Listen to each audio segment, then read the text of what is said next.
যেহেতু আমার জানালার পাশেই পড়ার টেবিল, তাই অনেক সময় সেখানে মোবাইল কিংবা কোনো দামি জিনিস রেখে দিই আর খেয়ালই থাকে না, ঘর থেকে বাইরে চলে যাই।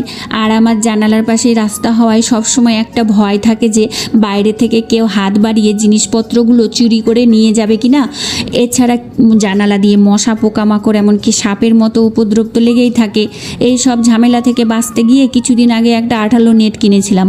ভেবেছিলাম আঠা দিয়ে লাগিয়ে দেবো, ঝামেলা শেষ। কিন্তু কদিন যেতে না যেতে দেখি আসল ঝামেলা শুরু। রোদ বাতাসে আঠা শুকিয়ে নেটটা খসে পড়তে লাগলো, আর টিকলোই না। তখন মাথায় এলো একটা বুদ্ধি।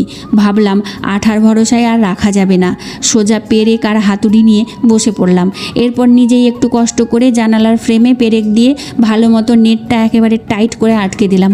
এখন আর ওটা নড়ার কোনো উপায় নেই, আঠা ছুটে যাওয়ারও কোনো টেনশান নেই।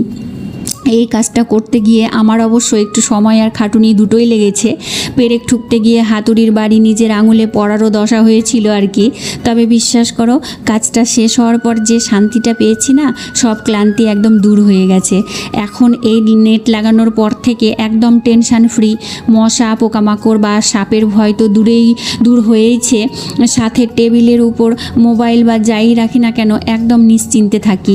রাস্তার দিক থেকে হাত বাড়িয়ে কেউ কিছু নিয়ে চলে যাবে, এই ভয়টা এখন আর একটুকু নেই।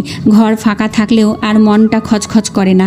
আগে তো রোজই ভাবতাম যে এই জানালাটার একটা স্থায়ী কিছু ব্যবস্থা করা দরকার। যারা এই ভিডিওটা দেখছো, যাদের ঘরেও এরকম জানালার পাশে টেবিল বা পড়ার জায়গা আছে, তারা চাইলে এই ছোট্ট বুদ্ধিটা কাজে লাগাতে পারো। বাজারের ওই চটজলদি আঠালো নেটের পিছনে টাকা নষ্ট না করে এইভাবে পেরেক দিয়ে একটু শক্তপোক্ত করে নেট লাগিয়ে নেওয়া অনেক বেশি সেফ ও দীর্ঘস্থায়ী হয়। কম খরচে আমার এই আইডিয়াটা তোমাদের কেমন লাগলো কমেন্টে অবশ্যই জানিও। আর কার কার ঘরে এই রকম সমস্যা হয় সেটাও কিন্তু শেয়ার করতে পারো। ভিডিওটা ভালো লাগলে একটা লাইক করে দিও। আজকের মতো এইটুকুই, সবাই খুব ভালো থেকো।